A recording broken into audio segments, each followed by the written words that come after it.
আজ পৌষ সংক্রান্তি, আর এই উৎসবটি আজও গ্রামের দিকে প্রচলিত আছে।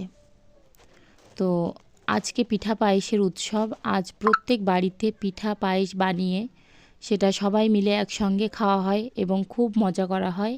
তো কিভাবে খেজুরের রস থেকে গুড় তৈরি করা হয় এবং পিঠা বানানো হয়, সব কিছু আজ আপনাদের সঙ্গে শেয়ার করব। তো দেখতে থাকুন। তো দেখুন, এক কড়াই রস জাল দিয়ে এইটুকু গুড় হয়েছে। তো এই গুড়টাকে বলা হয় ঝোলা গুড়। আর এই গুড় অনেক সময় ধরে ঘোটাতে তারপর পাটারি গুড় তৈরি করা হয়। পাটারি গুড় তৈরি করার জন্য অনেক কষ্ট করা লাগে। তারপর যখন দানা পড়ে যায় তখন একটি পাত্রে ঢেলে রাখলে ওই গুড়টা ঠান্ডা হওয়ার পর পাটারি গুড় তৈরি হয়। তো এবার আমরা চলে যাব চুলার কাছে। তো এই হচ্ছে আমাদের চুলা, আর এই যে ছোট খাবরা, এই ছোট খাবরায় আজকে আমরা পিঠা বানাবো। তো দেখুন কিভাবে পিঠা তৈরি করা হয়।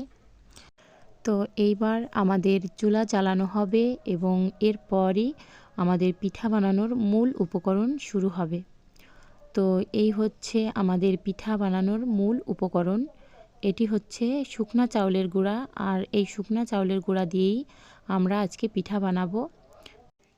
তো শুকনা চাউলের গুঁড়া, তার সঙ্গে লাগবে কুসুম গরম পানি এবং 1 চামচ লবণ।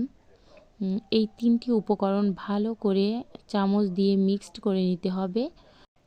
এবার চামচে করে খুব সুন্দর করে খাবরার ভিতরটা ভরাট করে দিতে হবে, তা না হলে পিঠাগুলো দেখতে সুন্দর লাগবে না।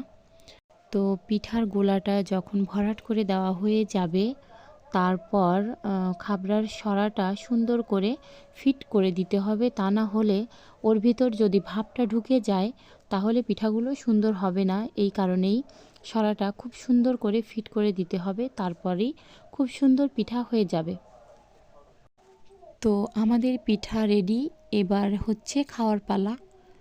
তো আমি পিঠার উপরে হালকা করে একটু খেজুরের গুড় দিয়ে দিচ্ছি, যার কারণে পিঠার টেস্টটা আরও দ্বিগুণ আসবে।